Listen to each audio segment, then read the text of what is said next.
Which day was that? Someone called me. I was feeling really, really down that day. I was sleepy. Then you were not trying to call me to explain that my OPay account needs to be refreshed and updated so I can access new services. Okay. I started trying to explain that I will have to go to the nearest OPay agent Okay. to go and set it up.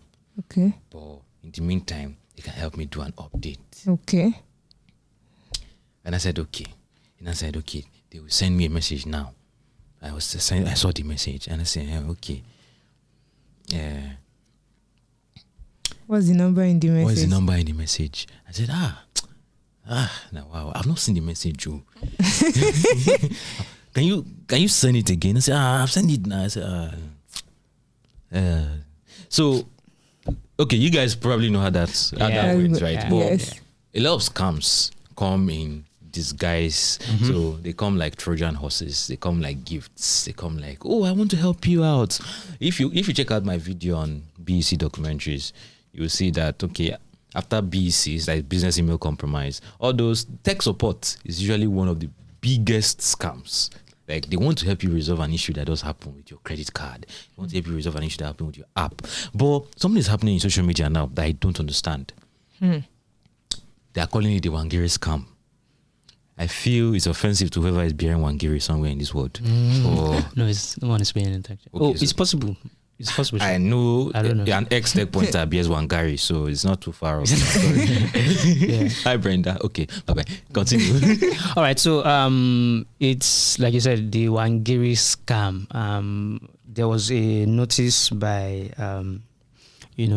by the government, by the Kenyan government, that the scams could be back, right? And Wait, what is this scam? What is it? What is back? The Wangiri scam. So what is the Wangiri scam? This is what the Wangiri scam is. It's actually Japanese. It's actually a Japanese word. Okay. I don't know if I'm pronouncing it correctly, but we'll be fine. It means okay. I'm pronouncing it the way I imagine Kenyans were pronouncing it. Yeah. Okay. It means one ring cut, like grung grung cut, like flash. Oh. Yes, that's what it means. So what they do is it's actually a kind of like a psychological kind of scam. So they will call you with a foreign number, say like Switzerland number from Peru, and then they'll cut. They won't let you pick it up, right? So once you call back, you'll be curious. Like, it's calling me from Switzerland. Is this my helper? Dear Lord. So you pick up and then you're like, what they do is they find a way to keep you on the phone. While you're on the phone, they are now able to drain your credit airtime. I want to call it. You call ends now. Exactly. So they try to keep you on the phone for as long as possible, right? And I was thinking, maybe it's just a small scam. And I think the most recent data I was able to find showed that in 2019, those scams, they were able to make almost $2 billion on most scams. Well, it's globally though. They're able to make almost $2 billion. Yeah. And what happens is, when that happens, and then you see that maybe you loaded 3K on your line, you will call your service provider and be like, what happened to my credits? And then I saw reports where those service providers are usually forced to pay back those things. So sometimes it's now even not just the person they are scamming a whole telco at the end of the day, right? Because if you have to, because you don't understand what happened, you shall know that somebody was draining your. Okay. So they get these phone numbers from the dark web. So that's why people should be careful how they post. Somebody wants to do. Who go help you? No go flash you. Well, stop. Stop it. So people should be careful how the way you put your numbers out there. Somebody wants to do data giveaway, and you're posting your number on like a public forum. I can never understand that. That's really crazy. Yeah, and I think there's another one in that on posting your photos on social media. I think don't even go to the AI part. Okay. Even for scams. Yes. You hear people, are you not the one that looks like this? I mean, if I have your photo, if I have your name, if for some reason you gave me your father's name, because we are seeing challenges like that online now. Like, is your mommy what is beautiful? your mom? What is your mommy beautiful? Oh my God. or what's your mother's maiden name? Like whose mother has beautiful name? Just ask for my card details. Just say I should put my card And details. CVV You want to too. check something? Because what is that? Like, I don't know, maybe this is me being obnoxious or full of myself, but I still believe that only the greedy that gets scammed. Because whenever somebody wants to, except the person like is using advanced social engineering tactics to get to you, but when it comes to getting you to drop something that is absurd, that every other day, if not for the gains you are looking out for, you wouldn't drop it, then I don't think somebody should fall for such scams. I don't completely agree, Shad. Yes, greedy people. With crypto. Yeah, that was a different. It's greed. You know? Greed. There's nothing you want to say about that. Don't even forget. Just forget. Yeah, but some, like, if you give people enough information, right?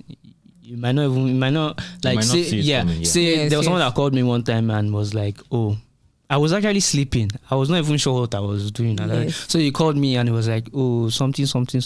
And then he asked that a code would be sent to me. Yeah. And I saw the code and then he called back. Mm-hmm. And I almost gave him the code. And I was like, which code is this? I saw that it was my WhatsApp. Yes. Two-factor authentication. Actually happened. And imagine he was able to get in. And then he DMs Emmanuel. Say, my girl, I did this. And Emmanuel is like, Bolu is somewhere. And Emmanuel sent 100K. Like, I'll send you 100K. Yes. Actually, that's also happened to me before. In fact, I called, I was sleepy. It was those years that we were barely sleeping, and it was only I and Emmanuel that was on the Tech Point editorial then. So I was barely smart. I just maybe took a nap around 7 a.m. and maybe the call came in around 7:30, and the person was actually hacking my WhatsApp. Asked for the code that was sent. Basically said it's for my church group and we have a program, and I need a code to enter this thing. Said the code will be sent to me ahead of the meeting. I was even saying I would not be available for the meeting. I will be at work. Like, okay, the code that sent to you, so that person can just leave me. I sent the code that was sent as email, as SMS to me. I called it for the person. I dropped the code. I slept back. So it was because I have two-factor verification. He now called back. It was not like another code that I have. And I said, another code. I said, please, I'm sleeping. I can't give you another code. So immediately I dropped that code. I just said, no. What's going on? So I just opened my WhatsApp. I saw that I was already logged out, but the person couldn't log in because of two-factor verification. So, and I called the guy back and I prayed for him. Oh, this is interesting. I prayed for him. I prayed for him. He dropped the code, and I would use another person's phone to call him to pray for him again. Wow. But I was able to get back because two-factor verification. Okay. Oh man, you're a nice person. You know, that person that called me that day, you know what? I actually feigned that I didn't know what he was doing. He insulted me and cut the call when I was doing him like this. And I called him back like, what kind of customer service is this? Is this how you treat customers? What's the meaning of that? I said, I don't think you're the real owner of the OP account. I'm like, hey.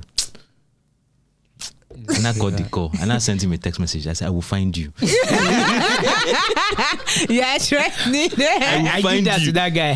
I didn't even say that. I just told you think you wise. I will find you. But the thing is, good. social engineering. I published an article, I think a few years back, about like I talked to an hacker, not like the bad hacker, the good hackers, penetration testers, and I talked to him and he helped me to see what goes on in the head of a hacker. And I think the article is on TechPoint. We should share it. You should find the link in the description. You should read it. How the best way they can get you, no matter how enlightened you are, is social engineering, and they will do their work to get every information they can use to convince you.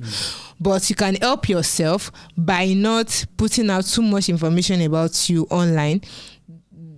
Like, okay, well, if you're on my WhatsApp, you know my mom's birthday, but you might not know her maiden name, because I will not put it. Yeah, but you should be careful of the information you put online, and giveaways. Be wary of giveaways. Be wary of all those trends of that day that you look like you done or something. I don't want to post the picture. Nobody cares. Post the picture of when you did something great. No, nobody cares. So and yes, don't call back strange international numbers that flash you. Like, who go help you?